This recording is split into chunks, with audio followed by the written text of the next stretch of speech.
kabar Bapak Ibu calon guru penggerak di seluruh Indonesia? Bersama saya, Monika Dewi Paramitra, calon guru penggerak Angkatan 9 dari UPTD Satuan Pendidikan SDN Pakis 3, Kecamatan Panti, Kabupaten Jember.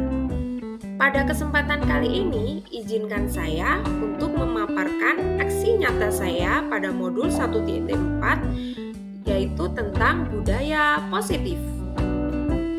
Perkenalkan, beliau berdua adalah Ibu Airin Nurwidyastuti, fasilitator kelas 033, dan Ibu Mariatul Kiptia sebagai pengajar praktik. Berikut adalah rancangan tindakan untuk aksi nyata yang akan saya laksanakan. Yang melatar belakangi saya membuat rancangan tindakan ini adalah murid tidak suka peraturan yang mengekang, karena yang saya tahu selama menjadi guru, ketika mereka melakukan pelanggaran, maka akan mendapatkan hukuman dan akan cenderung mempermalukan dirinya sendiri. Berikut adalah tujuan aksi nyata saya. Yang pertama, menciptakan murid yang merdeka dan disiplin diri yang kuat. Yang kedua, menumbuhkan budaya positif di sekolah dengan meyakini nilai-nilai kebijakan yang universal. Berikut ini adalah tolak ukur yang dapat dijadikan indikator bahwa tindakan ini berjalan dengan baik, yaitu terbentuknya keyakinan kelas melalui kegiatan kesepakatan kelas yang dilakukan oleh guru kelas dan siswa. Kemudian, siswa mampu menerapkan dan menjalankan keyakinan kelas yang telah disepakati. Berikut ini adalah langkah-langkah tindakan yang saya lakukan. Pertama adalah menghadap kepala sekolah untuk menjelaskan pentingnya penanaman budaya positif dan keyakinan kelas di sekolah, serta meminta izin untuk mendiseminasikan bersama rekan guru. Yang kedua, mengumpulkan rekan guru untuk melakukan diseminasi pemahaman materi budaya positif, yaitu keyakinan kelas dan segitiga restitusi. Yang ketiga, berkoordinasi dan berkolaborasi dengan wali kelas untuk membuat keyakinan kelas di kelas masing-masing. Yang keempat, memantau, merefleksi, dan mengevaluasi keyakinan kelas yang telah dibuat. Berikut ini adalah dukungan yang saya butuhkan untuk melakukan tindakan aksi nyata ini. Yang pertama, dukungan dari kepala sekolah, rekan guru, serta murid agar tindakan yang telah disusun dapat dilakukan secara lancar dan menyeluruh. Yang kedua, sarana dan prasarana untuk menumbuhkan budaya positif di sekolah. Yang ketiga, dukungan dari orang tua dalam melakukan budaya positif di rumah. Berikut ini adalah kegiatan diseminasi di sekolah mengenai pemahaman dan pengalaman budaya positif di sekolah. Assalamualaikum warahmatullahi wabarakatuh. Waalaikumsalam warahmatullahi wabarakatuh. Terima kasih kepada Kepala Sekolah beserta Dewan Guru yang telah hadir pada pertemuan pada pagi hari ini. Syukur alhamdulillah kami ucapkan pada Allah Subhanahu wa taala yang mana telah memberikan kita kesehatan hingga kita bisa bertemu dan berkumpul pada pertemuan hari ini. Dan tak lupa juga salawat serta salam pada junjungan kita Nabi besar Muhammad Sallallahu Alaihi Wasallam yang mana telah membawa kita dari zaman jahiliyah menuju ke zaman yang berteknologi seperti sekarang. Baik, langsung saja ke materi yang akan saya bawakan. Di sini saya akan memaparkan aksi nyata saya pada submodul 1.4, yaitu tentang budaya positif. Nah, di sini saya diberikan tugas pada program guru penggerak ini, yaitu menyebarkan pemahaman dan pengalaman penerapan budaya positif di sekolah.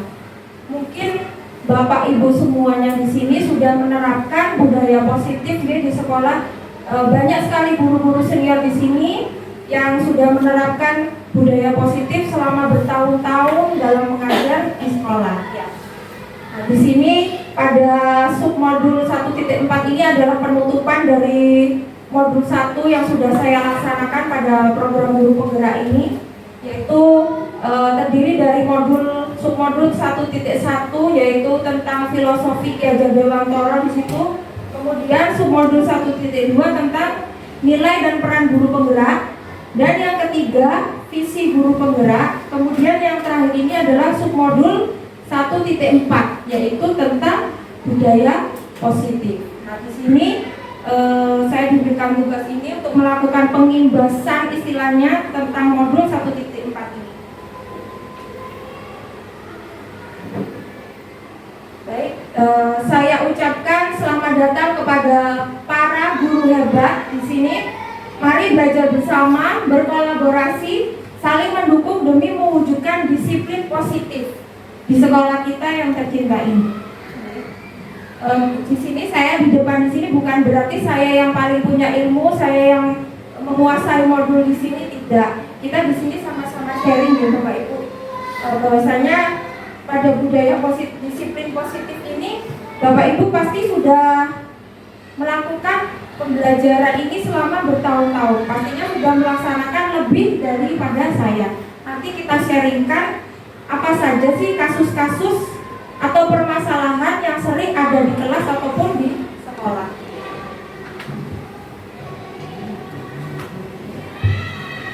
Nah, sebelum masuk ke modul 1.4 ini ada pertanyaan pemantik ya.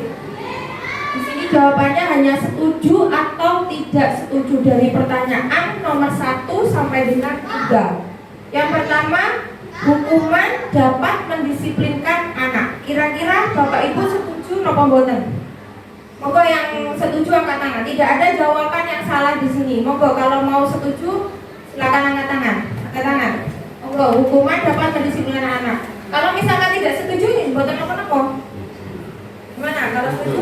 Oh, banyak yang setuju ya, hukuman dapat mendisiplinkan anak. Di sini banyak yang setuju. Kemudian yang kedua, pemberian hukuman dengan hal positif seperti membaca atau membersihkan halaman sekolah dapat meningkatkan disiplin anak. Setuju atau mboten? Setuju. Banyak yang setuju ya. Kemudian yang ketiga, memberi penghargaan atau sebuah reward dapat meningkatkan motivasi belajar pada anak. Bagaimana, setuju? Setuju. Banyak yang setuju dari pertanyaan pemantik ini 1 sampai 3 sebelum kita ke arah modul ya.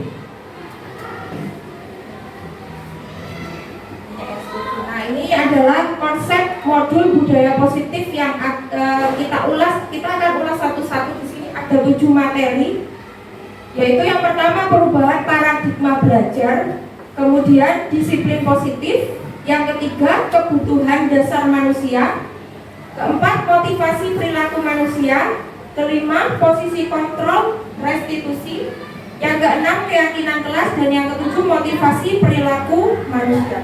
Di sini kita akan ulas satu-satu atau kita akan kupas satu-satu materi yang ada di depan ini. Memang saya akui ya Bapak Ibu, materi yang di modul 1.4 budaya positif ini sangat banyak sekali. Dengan bahasa yang tinggi menurut saya, karena di situ banyak sekali bahasa psikologis yang saya tidak tahu. Jadi di sini kita diajarkan untuk menjadi guru BK juga. Jadi kita sebagai guru SD itu diharapkan untuk multi talent ya Bapak Ibu, jadi guru kelas iya, jadi guru BK untuk menangani permasalahan anak-anak ketika di kelas iya, karena memang di sekolah SD itu tidak ada guru BK ya, diserahkan ke guru kelas masing-masing. Jadi seperti itu.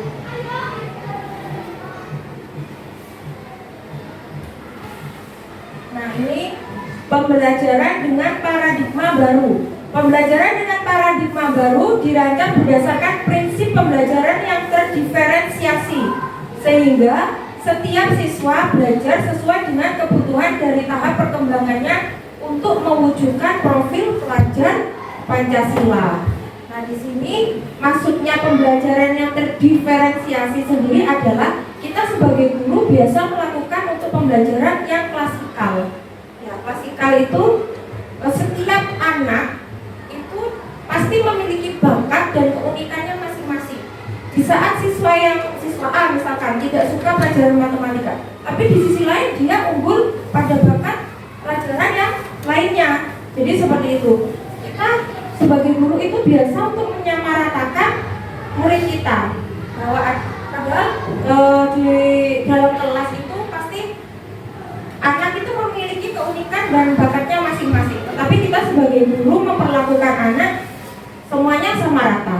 Ya, pasti seperti itu ya Bapak Ibu. Kebanyakan selama kita pembelajaran di kelas itu seperti itu. Yang saya tangkap di sini pada modul 1.1 yaitu filosofi Ki Hajar Dewantara sesuai dengan kurikulum yang sekarang ada yaitu kurikulum Merdeka, bahwasanya pembelajaran sekarang itu kita harus berpihak kepada murid. Jadi kita di sini intinya hanya sebagai fasilitator. Jadi seperti itu. Hanya menuntut kodrat anak sesuai dengan kodrat alam yang sudah ada pada anak tersebut dan sesuai dengan kodrat zamannya. Karena pada zaman sekarang itu anak-anak itu generasi Z ya, kalau istilahnya sekarang itu generasi Z. Karena semua anak-anak itu sudah pegang HP, sudah maunya yang instan, mau makan ini tinggal GoFood, mau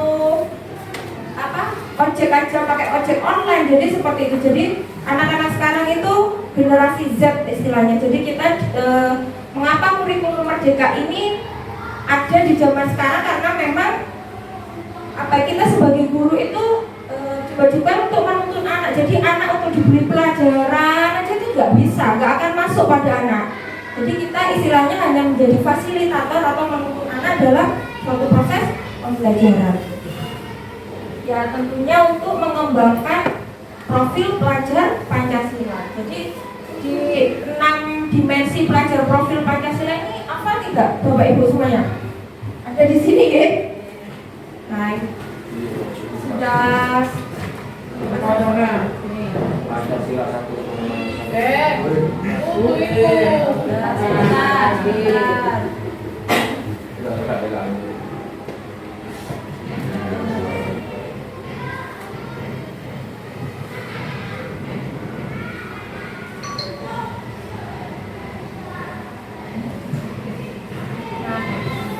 sebagai SBK kita biar tidak ngantuk ya. Coba berdiri semuanya, saya mohon untuk berdiri. Di sini SBK-nya yaitu dimensi profil pelajar Pancasila. Jadi silakan bisa ditiru gerakannya di sini ya.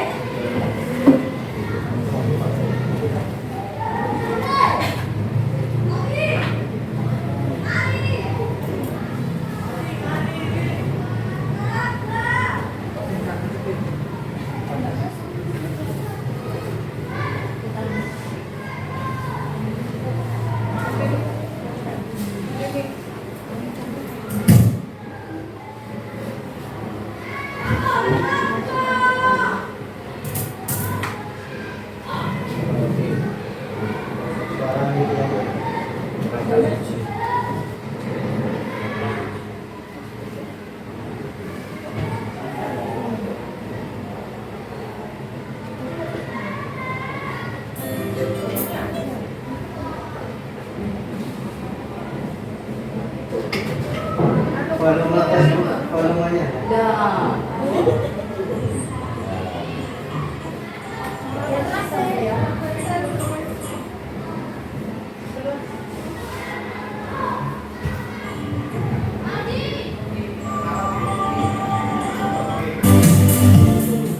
Memang videonya ya. Coba bisa diikutin biar tidak jenuh.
pelajari, yaitu tentang disiplin positif.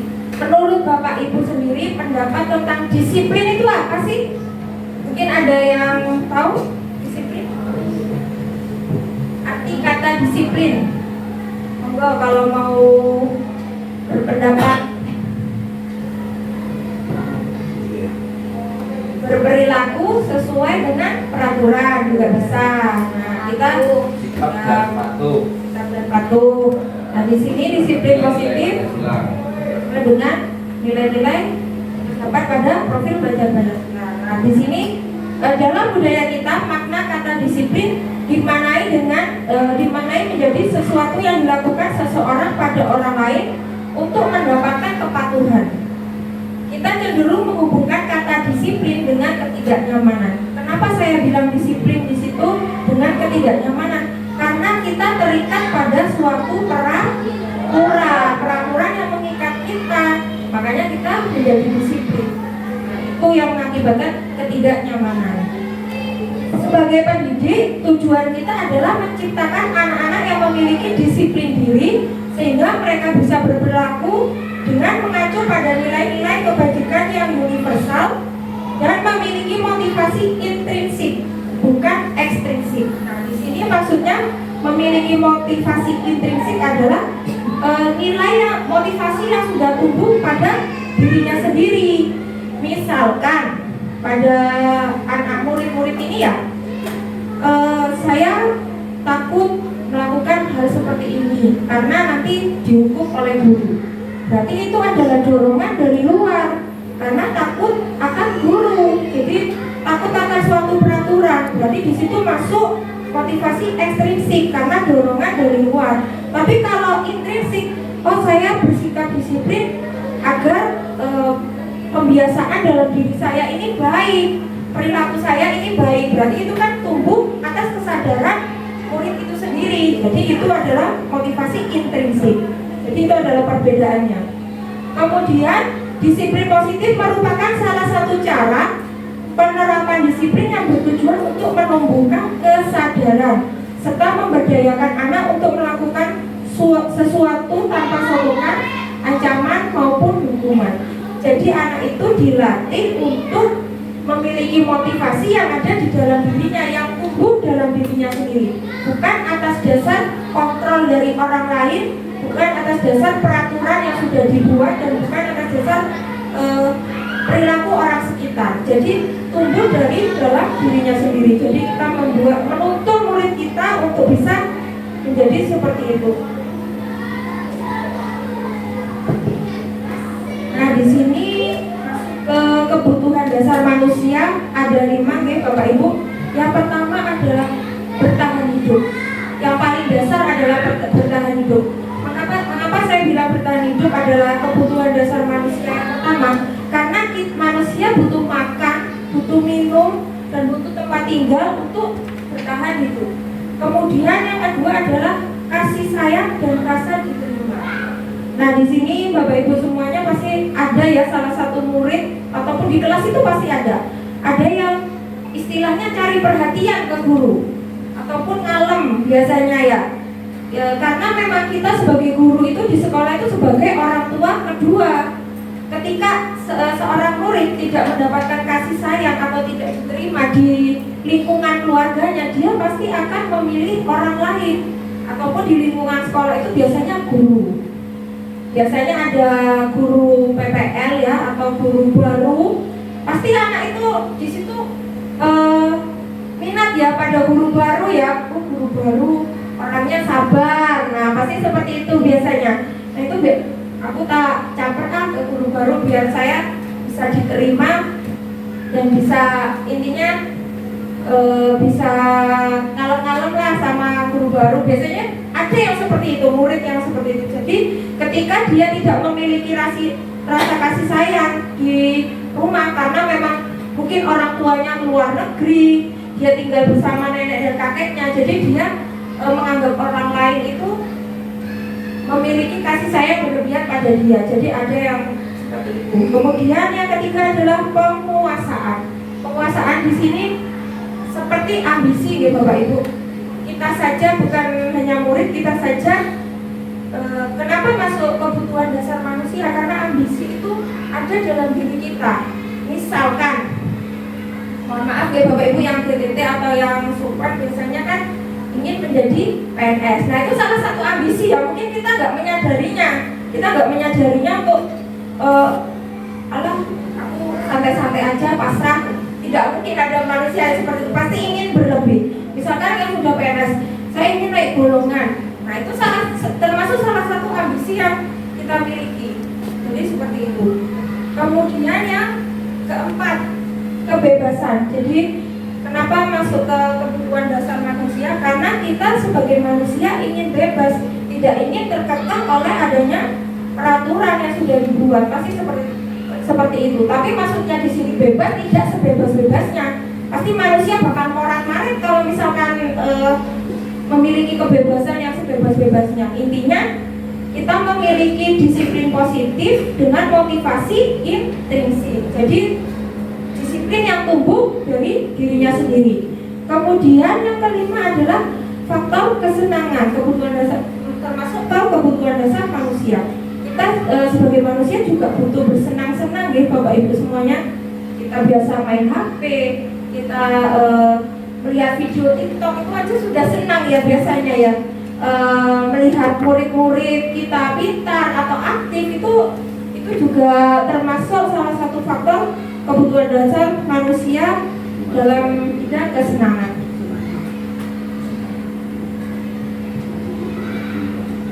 Nah, ini kebutuhan dasar manusia. Motivasi merupakan dorongan yang timbul pada diri seseorang secara sadar atau tidak sadar untuk melakukan suatu tindakan dengan tujuan tertentu.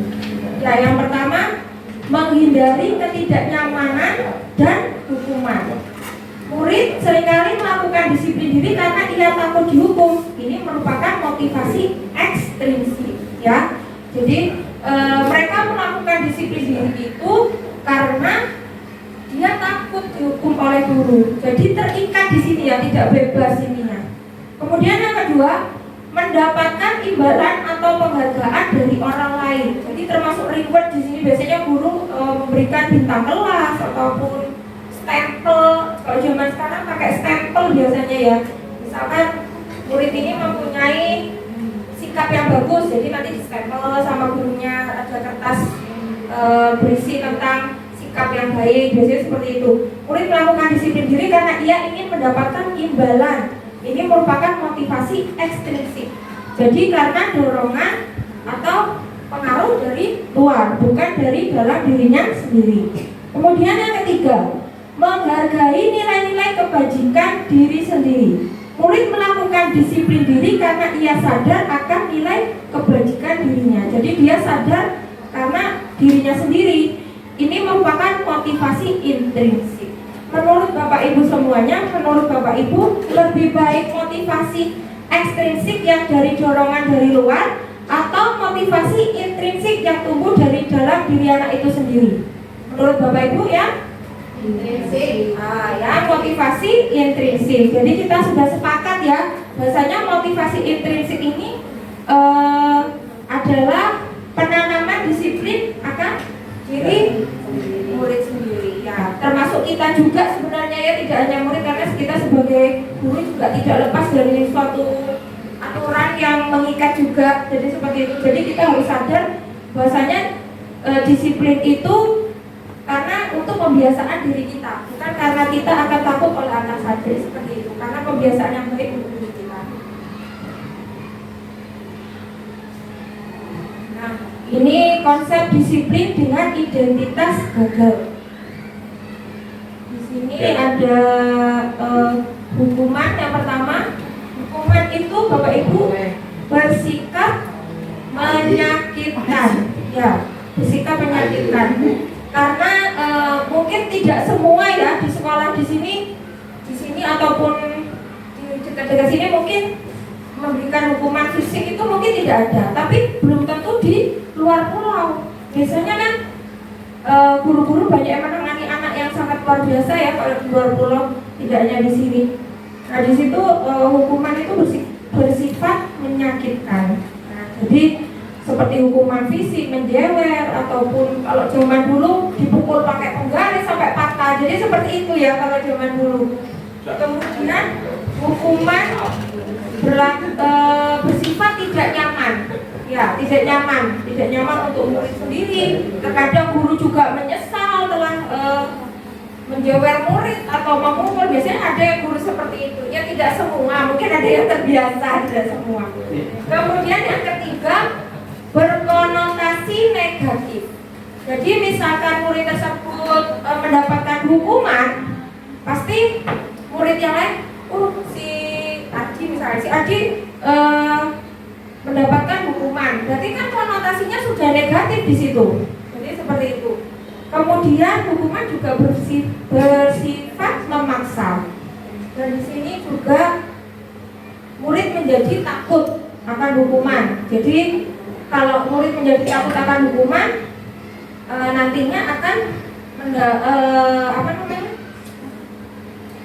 timbul motivasi ekstrinsik. Jadi dorongan dari luar. Jadi seperti itu. Kemudian murid menyembunyikan kesalahan. Kamu ya yang ngambil pulpen murid si A misalkan, dia tidak akan ngaku. Jadi di sini intinya berbohong. Jadi saking takutnya sama guru, saking takutnya dihukum, jadi dia tidak ngaku ya istilahnya di sini.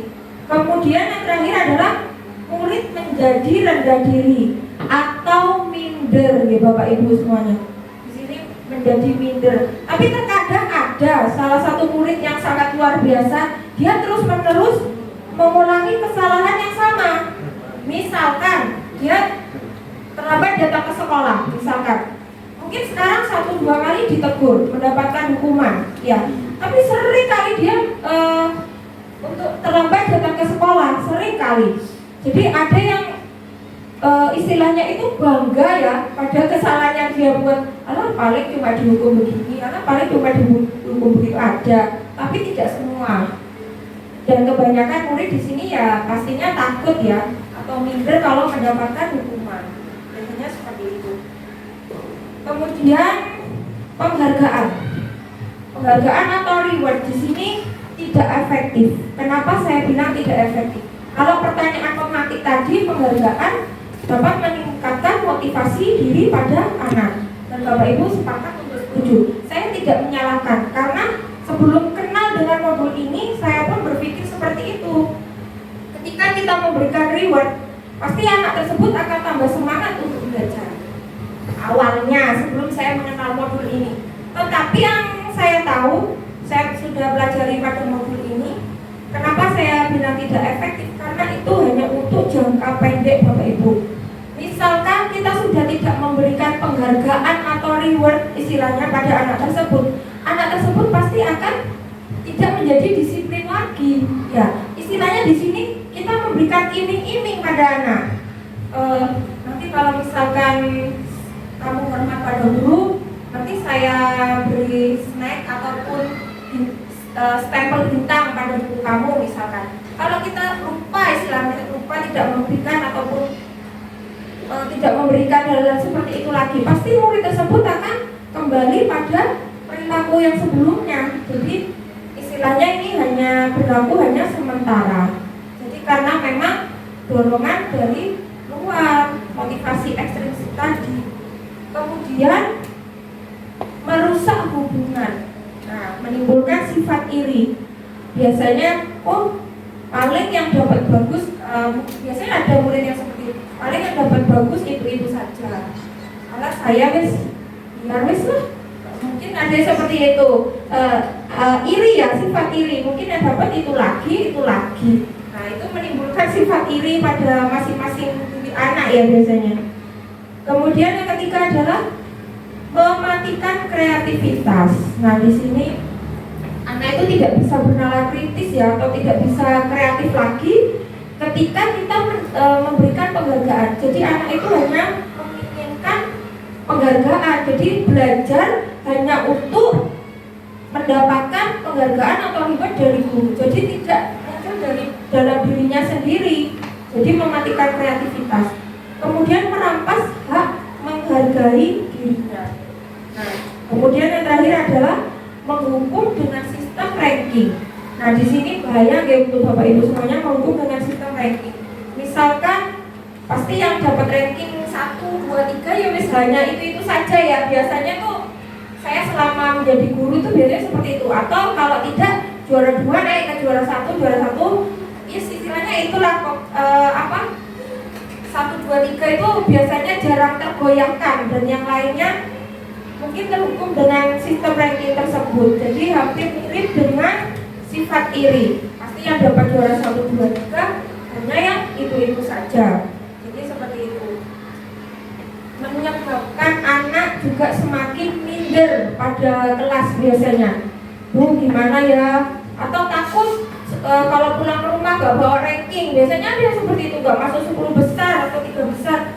Saya takut sama orang tua saya, nanti saya gak boleh main lagi kalau misalkan gak dapat ranking kelas. Biasanya ada yang seperti itu.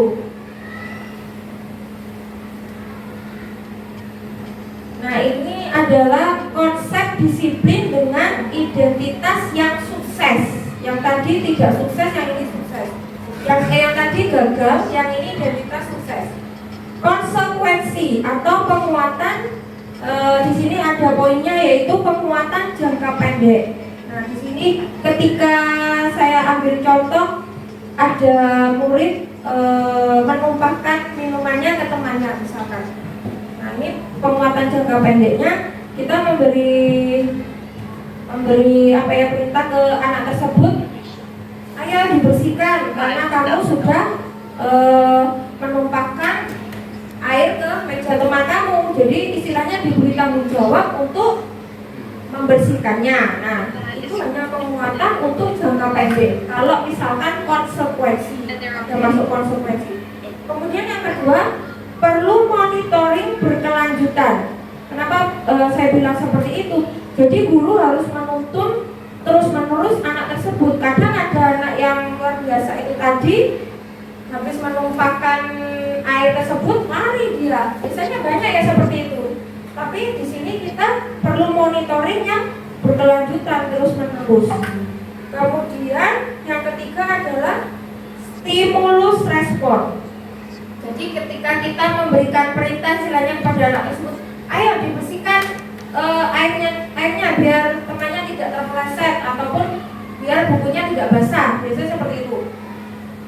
Kemudian anak tersebut meresponnya, oh iya baik Bu, apa membawa kain pel, membersihkan dengan kain lap atau dan lain sebagainya. Itu termasuk salah satu stimulus respon. Jadi anak itu respon langsung dengan apa yang dibicarakan atau diperintahkan oleh guru tersebut. Kemudian murid menghormati peraturan. Nah, di sini kalau ada konsekuensi biasanya murid menghormati peraturan. Tapi kembali lagi ke peraturan. Bahwa peraturan itu sangat mengikat, ya. Kemudian yang terakhir, kehilangan waktu untuk merenungi kesalahan. Dan di sini yang terakhir adalah konsep disiplin restitusi. Murid bertanggung jawab untuk perilakunya. Jadi di sini dengan adanya motivasi intrinsik, motivasi yang ada dalam dirinya sendiri, murid ini bertanggung jawab untuk perilakunya sendiri. Ketika dia menumpahkan air ke meja temannya, dia langsung sigap untuk membawa kain pel atau membersihkan dengan lap. Jadi seperti itu. Jadi tidak ada perintah atau dorongan dari orang lain. Jadi seperti itu. Kemudian poin yang kedua, fokus pada pemecahan masalah jangka panjang. Jadi ini bisa digunakan untuk jangka panjang. Jadi restitusi ini konsep disiplin yang berada di atasnya konsekuensi. Jadi seperti itu. Kemudian yang poin ketiga, murid menghormati dirinya dan orang lain. Jadi dia melakukan pembiasaan yang baik pada dirinya, menghormati dirinya sendiri, tidak diperintah oleh guru, tapi dia timbul dari dalam dirinya sendiri. Jadi tidak diperintah kemudian dia mengambil kain lap, tidak seperti itu. Jadi dia melakukan hal baik karena dirinya sendiri. Jadi seperti itu. Kemudian poin yang keempat, teori kontrol. Dirinya itu mengkontrol. Jadi tidak diperintah oleh orang lain, termasuk guru tersebut. Dan yang terakhir adalah murid bersemangat memperbaiki kesalahan. Jadi kalau ada kesalahan dia tidak langsung lari, tapi memperbaiki kesalahan tersebut dan bertanggung jawab atas permasalahannya.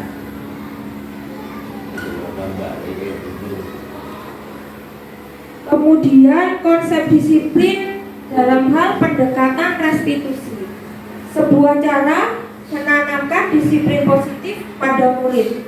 Nah ini pengertian restitusi sendiri ya mungkin di sini asing ya, kata restitusi itu apa sih ya?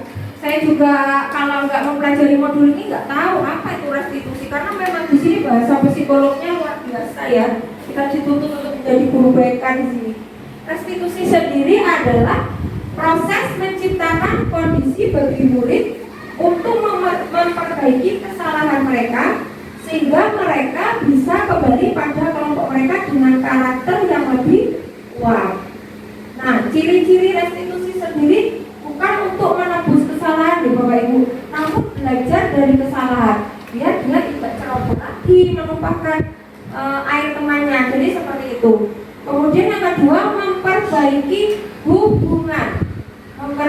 hubungan antara dia dan temannya. Nah, jadi tidak ayel-ayelan, ayo kamu bersihkan, jadi tidak ayel-ayelan seperti itu. Tapi dia langsung sikap untuk membawakan kain tadi. Kemudian yang ketiga, berupa tawaran. Biasanya ciri-ciri restitusi sendiri adalah tawaran bukan paksaan. Jadi ini nanti saya tunjukkan contoh videonya yang mungkin kalau cuma materi gini aja mungkin kurang masuk ya. Kemudian menuntun untuk melihat ke dalam diri. Dan yang kelima, mencari kebutuhan dasar yang mendasari tindakan tersebut. Jadi kebutuhan dasar apa? Tadi kan ada 5. Kebutuhan dasar bertahan hidup, kemudian kebebasan. Nah, mencari kebutuhan dasar yang mendasari tindakan tersebut. Kemudian fokus pada karakter dan bukan tindakan. Kemudian yang terakhir adalah menguatkan dan fokus pada solusi. Jadi menguatkan dan fokus pada solusinya. Solusinya apa ya? Kalian membersihkan sendiri air yang sudah ditumpahkan tadi. Jadi intinya dorongan yang timbul karena ada di dalam dirinya sendiri. Jadi lebih ke jangka panjang ini waktunya. Jadi karena dia sadar akan kesalahannya, intinya seperti itu. Kalau konsekuensi dan yang lainnya kan diperintah oleh guru atau dia takut akan hukuman. Nah ini perbedaannya antara, ini contoh kasusnya ya, siswa sering tidak mengerjakan PR. Pasti ada yang seperti itu dan berulang kali dilakukan setiap hari. Di sini adalah contoh-contohnya, yaitu hukuman, konsekuensi, dan restitusi. Nah, kalau hukuman guru menghukum siswa berdiri di depan kelas. Nah, itu hukuman, termasuk salah satu hukuman. Terus yang kedua, guru marah dan membuat siswa menjadi takut. Itu adalah sifat hukuman nih. Kemudian perbedaannya apa? Kalau dengan konsekuensi, kalau konsekuensi itu guru konsekuensi untuk mengerjakan PR-nya saat istirahat atau dikerjakan sebanyak 5 kali lipat. Nah itu termasuk hukuman, tetapi memberikan tanggung jawab kepada siswa tersebut. Kemudian yang kedua, guru tegas dan menghormati peraturan. Kembali lagi masih peraturan yang mengikat. Nah kalau restitusi beda lagi. Intinya ini penerapan budaya yang bijaksana, guru yang bijaksana. Yang pertama, guru menanyakan keyakinan kelas atau dirinya dan membantu siswa menyelesaikan masalahnya. Jadi kita tanya dulu murid tersebut, kenapa sering tidak mengerjakan PR, misalkan seperti itu. Di rumah nggak ada orang tua saya, misalkan ke kebun cuma ada kakek sama nenek saya, jadi tidak ada yang ngajarin saya. Nah seperti itu. Jadi kita harus menelusuri dulu alasan apa anak itu sehingga kok seringkali tidak mengerjakan PR. Jadi seperti itu, tidak asal menghukum atau memberi konsekuensi. Begitu. Kemudian yang terakhir adalah guru terbuka dan siswa menghormati dirinya dan orang lain. Nah, di sini ada pembicaraan antara guru dan murid tersebut. Jadi tidak asal-asalan langsung dihukum. Ini adalah positifnya dari restitusi. Nah, ini adalah 5 posisi kontrol di sini. Contoh kasusnya adalah kita di sini sudah banyak membahas tentang kasus-kasus permasalahan yang ada di sekolah kita ya. Yaitu contoh kasus siswa sering memakai sepatu berwarna selain berwarna hitam. Nah, ini biasanya pasti ada salah satu murid yang seperti itu. Kalau kita sebagai penghukum pasti patuhi aturan sekolah lalu berdiri di depan tiang bendera selama 30 menit. Itu termasuk hukuman.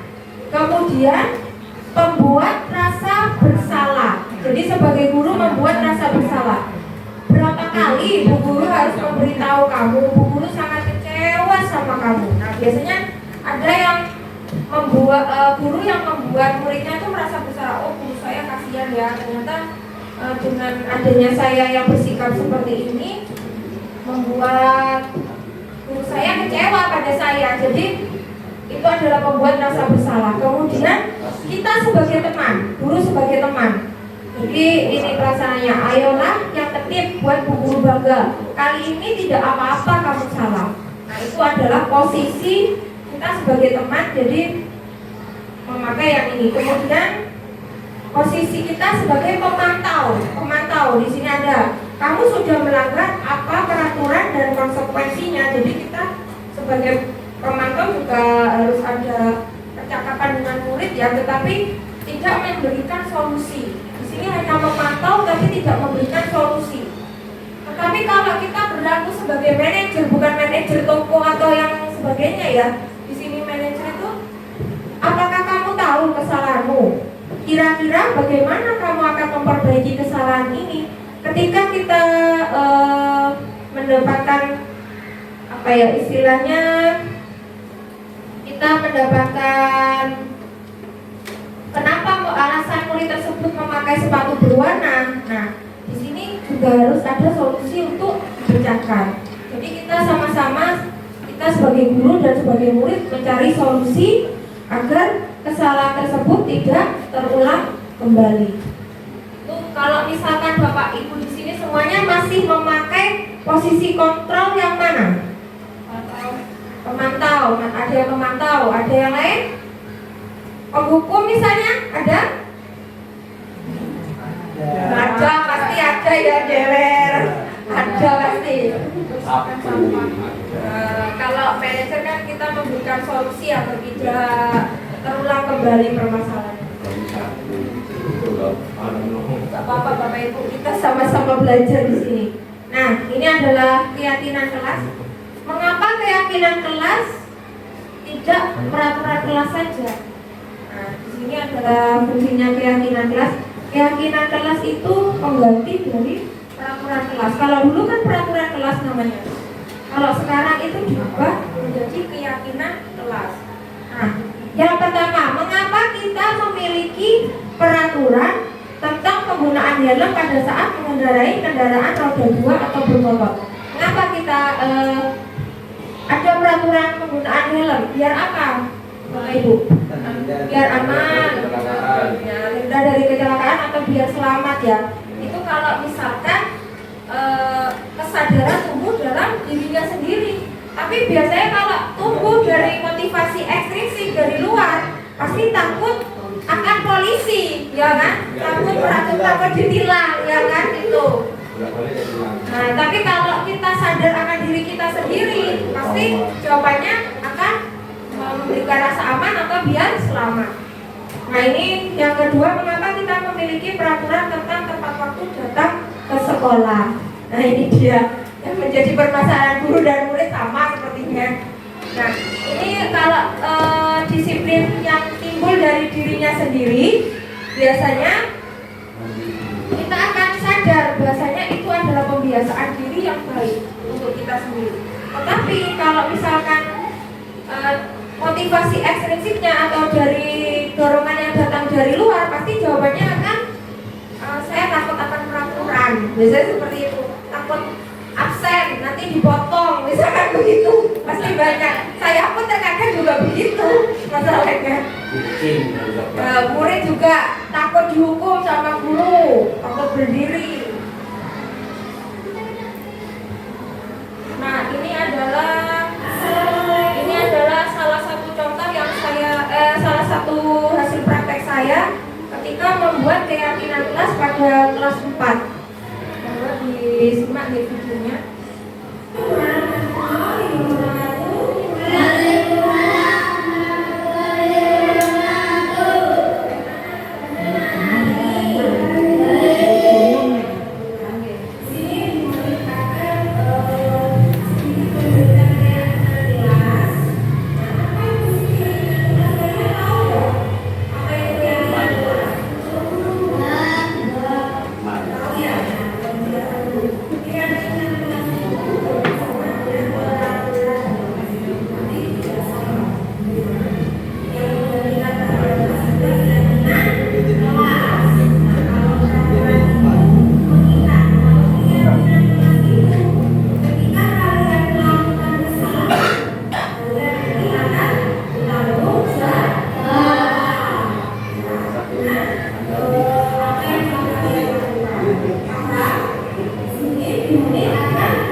eh, ada 5 murid yang sudah menulis keyakinan kelas, yaitu yang pertama adalah bersikap jujur, kemudian bersikap sopan, saling tolong menolong, menghormati guru, dan datang ke sekolah tepat waktu. Jadi ini adalah keyakinan kelas yang sudah ditulis oleh kelima anak tadi. Jadi bahasanya di sini sudah terlihat ya Bapak Ibu, bersikap jujur. Jadi tidak ada kata tidak boleh bohong, tidak boleh terlambat, ataupun tidak sopan kepada guru. Jadi jangan pernah ada kata tidak. Jadi diganti dengan kata-kata yang positif. Jadi di sini. Jadi ketika keyakinan kelas sudah dibuat, harus ada kesepakatan di situ antara guru dan murid. Kalian sepakat tidak dengan keyakinan kelas yang sudah dibuat tadi? Kalau misalkan sepakat, monggo langsung diterapkan dalam pembelajaran sehari-hari. Jadi ini lebih dalam jangka panjang. Tapi kalau peraturan, biasanya itu bahasanya tuh terlalu ribet dan banyak sekali, tidak mudah diingat. Tapi kalau ini anak menulis sendiri, pasti akan ingat. Bersikap jujur, oh iya saya nggak boleh ngomong sama guru, harus bersikap jujur. Jadi seperti itu, memakai bahasa yang simple tetapi jelas dan mengena pada anak-anak.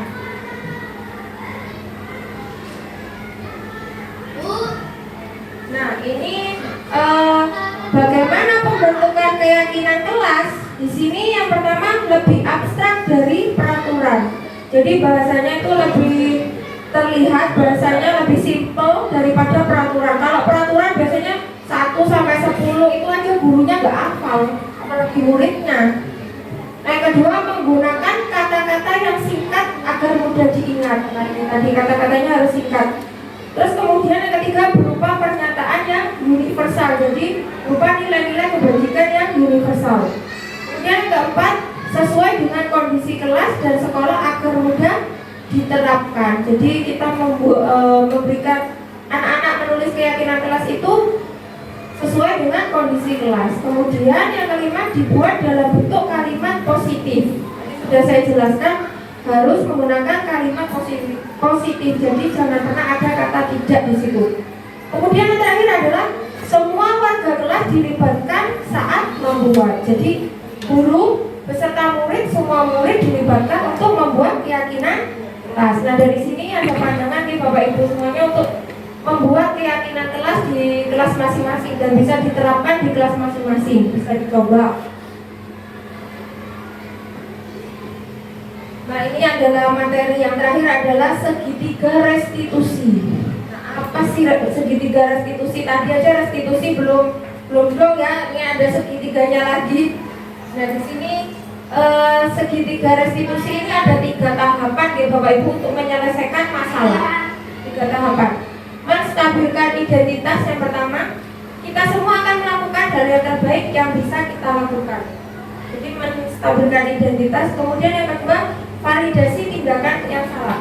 Semua perilaku memiliki alasan. Jadi semua permasalahan yang ditimbulkan oleh murid itu pasti ada alasan yang melatar belakanginya. Tidak semena-mena saya mau melakukan kesalahan, tidak mungkin seperti itu. Pasti ada alasan yang melatar belakanginya. Kemudian yang ketiga, menanyakan keyakinan. Kita semua memiliki motivasi internal. Jadi keyakinan kelas yang tadi sudah ditanamkan pada diri anak-anak, yang sudah dibuat oleh guru dan sudah disepakati oleh guru dan murid tersebut, kita tanyakan kembali sesuai dengan keyakinan kelas yang sudah dibuat tidak. Jadi seperti itu. Kan kamu sudah sepakat, kenapa melanggarnya? Jadi ada perkataan seperti itu dari guru. Ini adalah hasil praktek saya yang pertama, yaitu kasus pertama namanya Anjay. Anjay sering terlambat datang ke sekolah. Nah ini ya memang namanya Anjay, sering terlambat ke sekolah.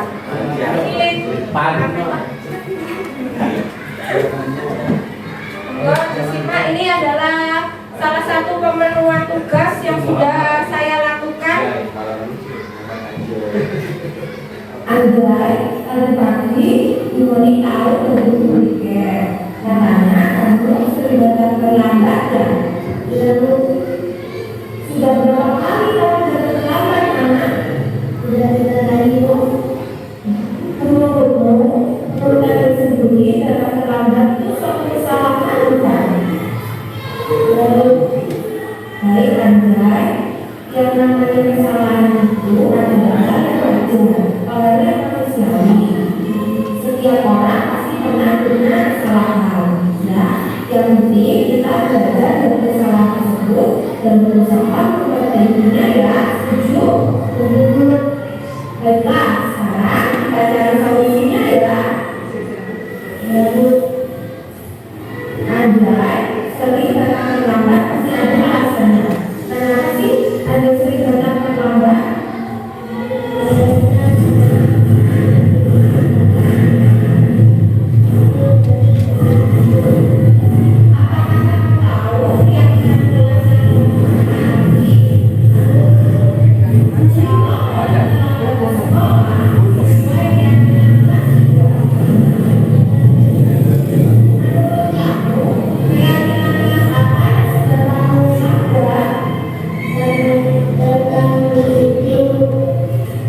Menurutmu disiplin itu penting tidak?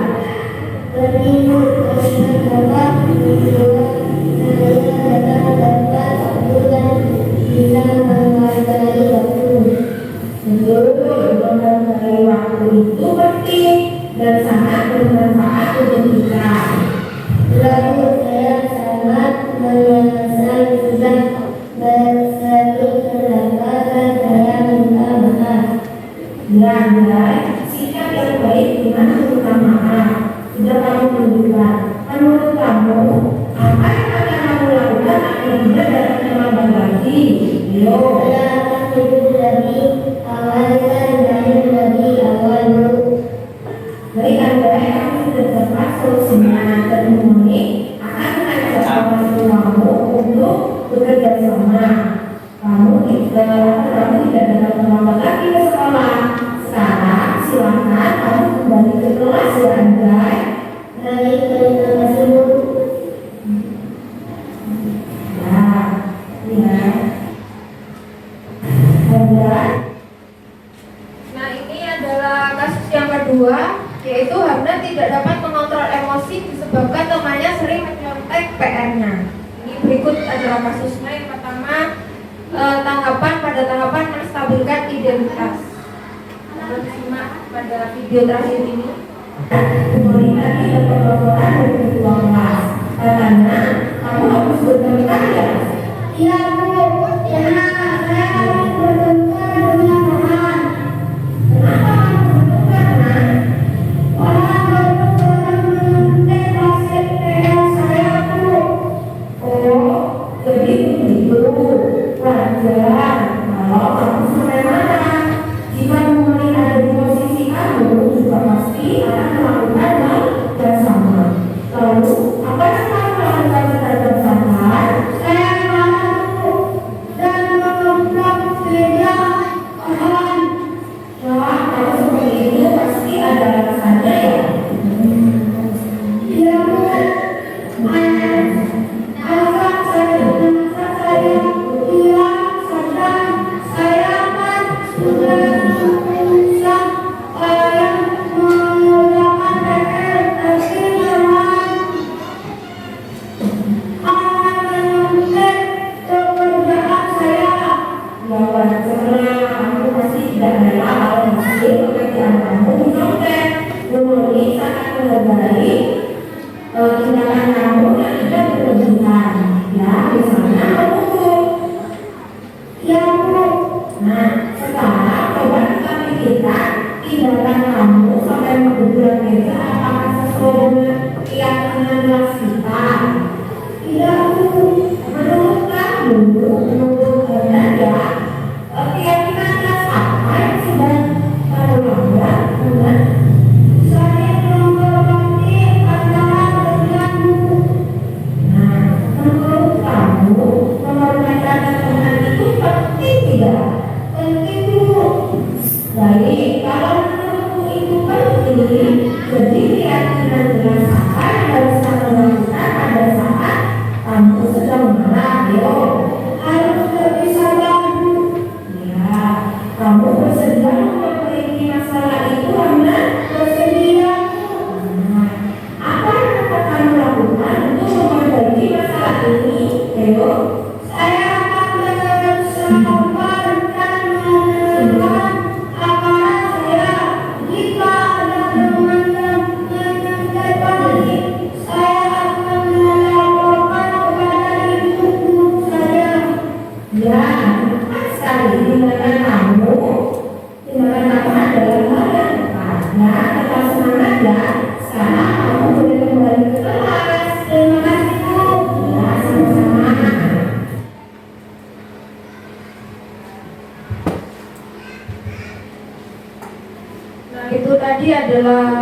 video-video dari penerapan segitiga restitusi. Tadi ada tahapannya menstabilkan identitas, yaitu di sini kita menanyakan dulu alasan anak tersebut mengapa melakukan kesalahan tersebut, melakukan suatu permasalahan. Jadi kita menanyakan alasannya dulu, kita telusuri dulu. Kemudian tahapan yang kedua, validasi tindakan yang salah. Kita tanya dulu kepada anak tersebut, apakah tindakan kamu itu suatu kesalahan? Nah, jadi seperti itu. Kita intinya kita itu mencari tahu ke murid. Jadi murid itu biar sadar bahwasanya dia melakukan kesalahan. Kemudian yang terakhir adalah menanyakan keyakinan kelas yang sudah dibuat tadi. Jadi telah melanggar keyakinan kelas dalam hal yang apa anak-anak tersebut. Jadi sekaligus memberikan solusi atas permasalahan yang telah dibuat. Kemudian ini adalah dalam penerapan program disiplin positif, hendaknya guru memiliki standar kepribadian profesional dan sosial yang baik, di mana guru mampu berefleksi pada posisi kontrolnya saat ini, bagaimana perjalanan dirinya sebagai seorang among. Maksudnya di sini pada posisi manajer yang menuntun murid-murid menjadi insan yang mandiri, merdeka, dan bertanggung jawab. Jadi kita di posisi menjadi seorang among atau menuntun siswa sesuai kodrat alam dan kodrat zaman anak tersebut. Ini sesuai dengan standar nasional pendidikan juga. Nah, di sini mungkin ada yang mau ditanyakan dari penjelasan apa yang sudah saya paparkan tadi tentang aksi nyata saya pada modul budaya positif ini. Monggo, mungkin ada yang ditanyakan, mungkin ada suatu kasus atau permasalahan di kelas yang harus disaringkan. Tidak ada masalah ya, problem di kelasnya masing-masing. Ini saya sharing sebentar. Kemarin waktu di ruang kolaborasi bersama teman TGB saya yang satunya, beliau adalah seorang guru SMA gitu. Di situ pasti jenengan tahu murid yang luar biasa SMA itu seperti apa. Kalau kita kan di SD ya harus karena kali istilahnya luar biasanya murid itu seperti apa. Kalau di SMA kan jenengan tahu sendiri seperti apa. Mungkin ada kasus yang viral akhir-akhir ini yang katanya membacok gurunya, kan ada yang seperti itu. Atau ada yang ketika murid disuruh sholat berjamaah, gurunya malah waktu dia ikut program ini, dia sudah menerapkannya pada anak tersebut. Tapi anak tersebut tetap saja melakukan kesalahan yang sama atau permasalahan yang sama. Jadi intinya seperti yang saya sampaikan tadi itu tidak mempan pada anak tersebut. Bagaimana cara kita untuk mengatasi anak tersebut? Nah, itu yang ditanyakan pada kolaborasi di kerja kelompok kemarin. Ternyata cara mengatasinya kita harus menelusuri anak tersebut di kehidupan di lingkungan sosialnya, di rumahnya. Kenapa sih anak tersebut kok melakukan hal terus-menerus seperti itu? Misalkan bolos sekolah, kita kalau misalkan SMA biasanya ada yang lingkup tadi seperti itu, ada mungkin juga yang bekerja, itu juga ada loh kan, anak SMA yang bekerja karena orang tuanya tidak mampu atau itu ada, itu ada. Nah, kita harus telusuri dulu di lingkungan sosialnya itu seperti apa, baru kita melakukan segitiga restitusi itu tadi. Jadi kita harus tahu alasannya mengapa anak tersebut melakukan kesalahan atau permasalahan secara berulang. Jadi itu sharing sedikit dari saya, permasalahan-permasalahan yang ada di teman-teman kami sesama guru penggerak. Ada yang mau menyampaikan refleksi dari hasil yang telah saya paparkan tadi? Monggo, yang mau menyampaikan refleksi dari materi ini tadi?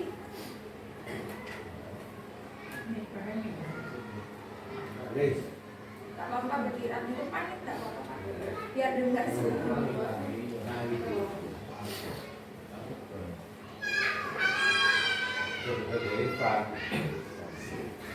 Assalamualaikum warahmatullahi wabarakatuh. Waalaikumsalam warahmatullahi wabarakatuh. Saya di sini menyampaikan refleksi saya tentang materi yang disampaikan oleh Bu Moni.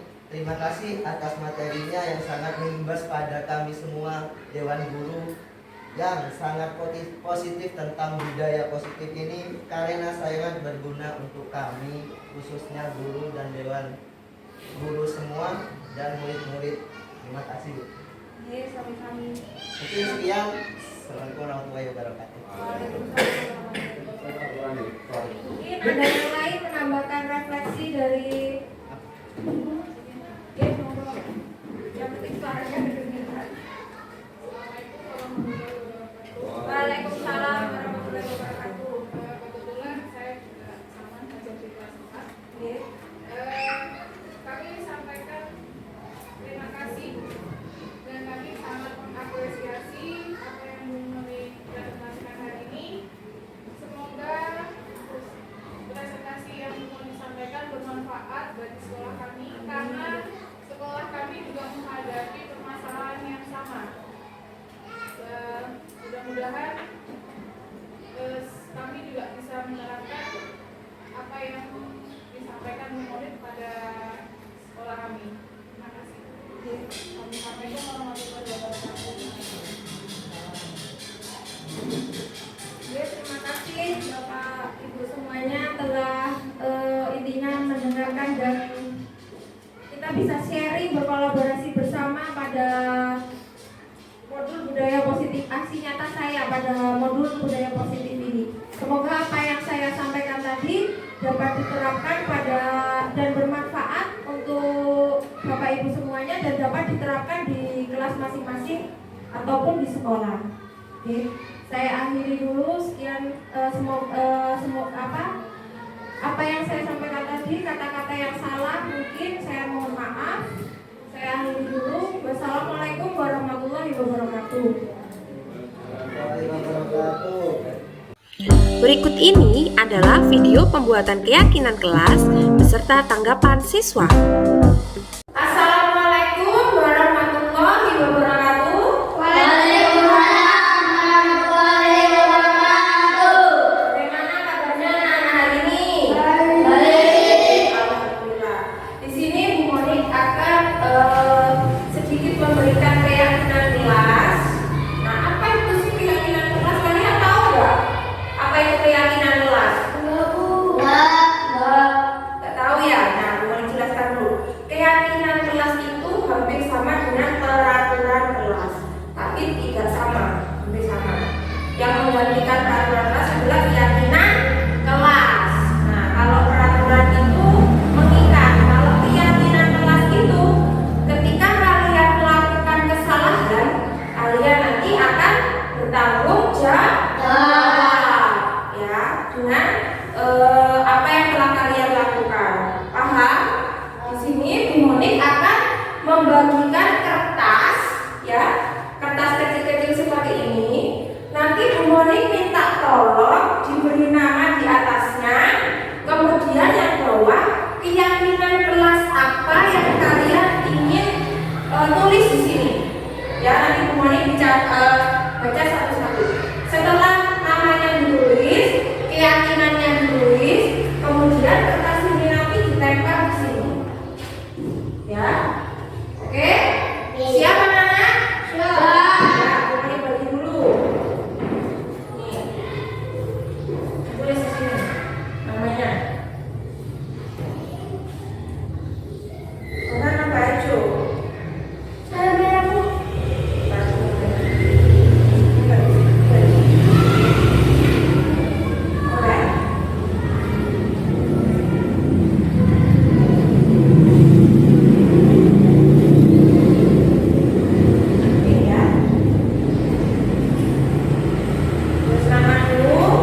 Kemudian bawahnya ditulis keyakinan kelas apa yang ingin kalian tempel di depan.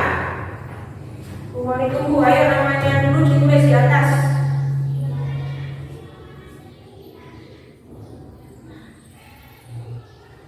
Ada yang sudah? Kalau sudah, dikumpulkan di depan. Tempel sendiri. Sudah. Ayo Farhan, maju ke depan. Kita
datang tepat waktu. Berarti tidak boleh terlambat ke sekolah ya, ya.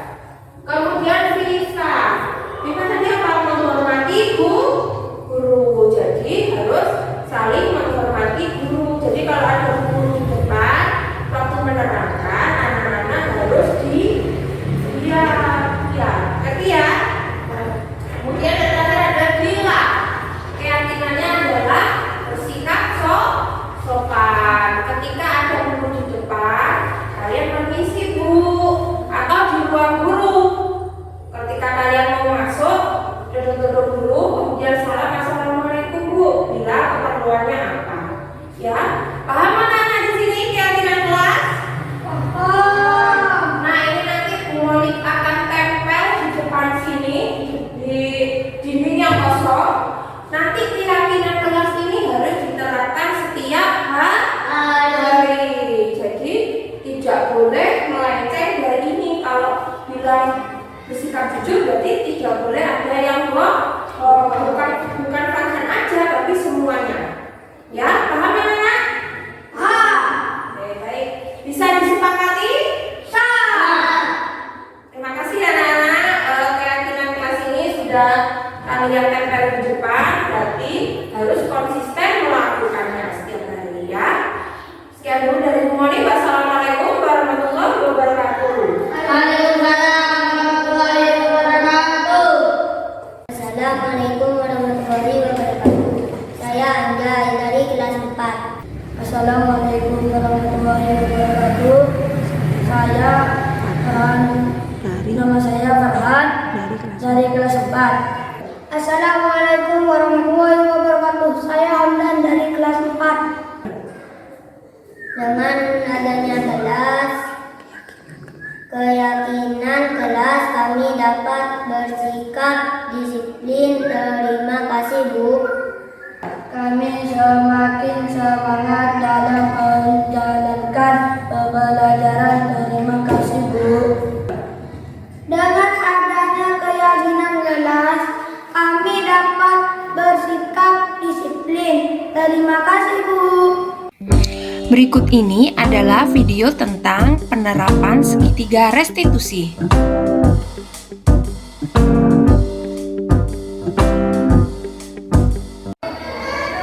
Anjay, tadi pagi Bu Moni tahu dari guru piket. Katanya kamu sering datang terlambat ya? Iya Bu. Sudah berapa kali kamu datang terlambat nak? Sudah 3 kali Bu. Menurut Anda sendiri datang terlambat itu suatu kesalahan bukan? Iya Bu. Baik Anjay, yang namanya kesalahan itu adalah hal yang wajar, hal yang manusiawi. Setiap orang pasti pernah punya kesalahan. Ya, yang penting kita belajar dari kesalahan tersebut dan berusaha memperbaikinya ya. Setuju? Setuju. Baiklah, sekarang kita cari solusinya ya. Iya Bu. Anjay sering datang terlambat pasti ada alasannya. Kenapa sih Anjay sering datang terlambat?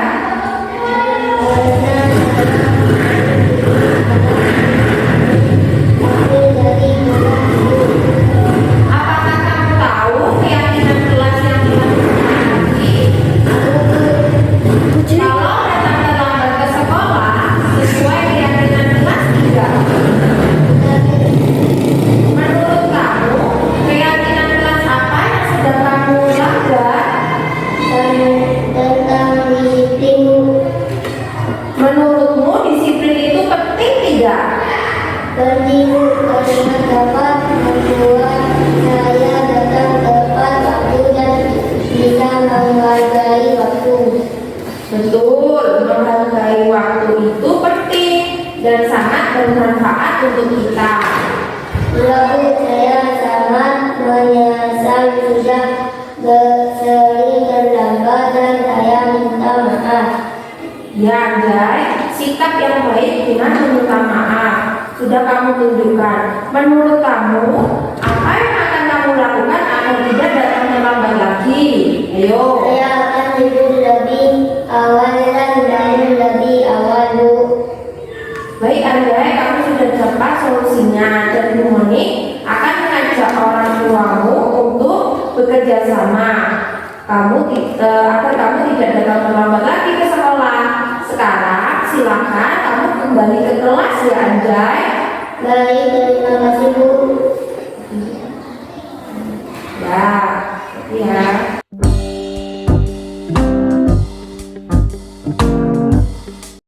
Anjay, Bu Moni tadi dapat laporan dari ketua kelas. Katanya kamu habis bertengkar ya? Iya Bu, benar. Saya habis bertengkar dengan Farhan. Kenapa kamu bertengkar, Nak? Farhan terus menyuntik hasil PR saya Bu. Oh, jadi begitu. Wajar kalau kamu sampai marah.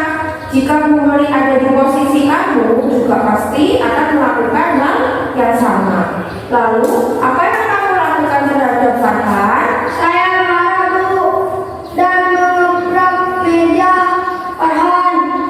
Wah, kamu seperti itu pasti ada alasannya ya? Iya Bu.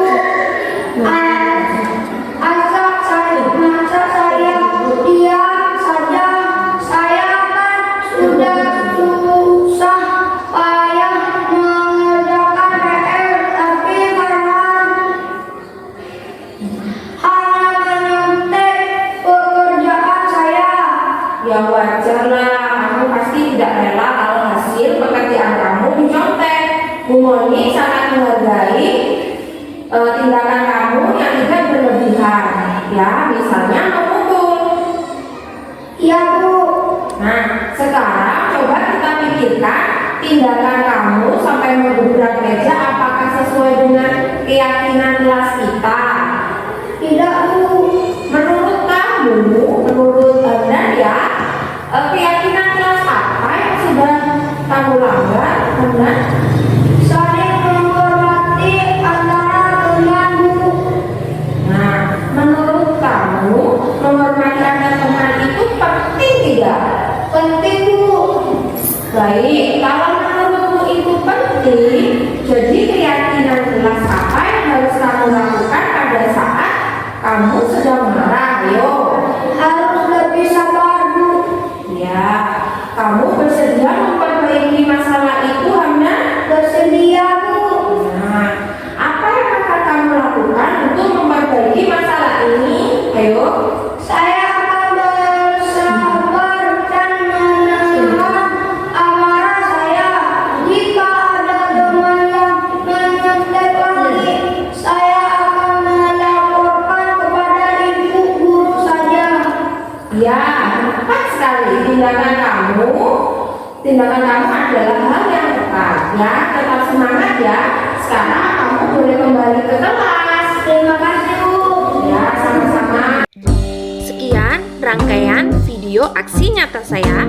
Semoga bermanfaat dan semoga menginspirasi. Wassalamualaikum warahmatullahi wabarakatuh.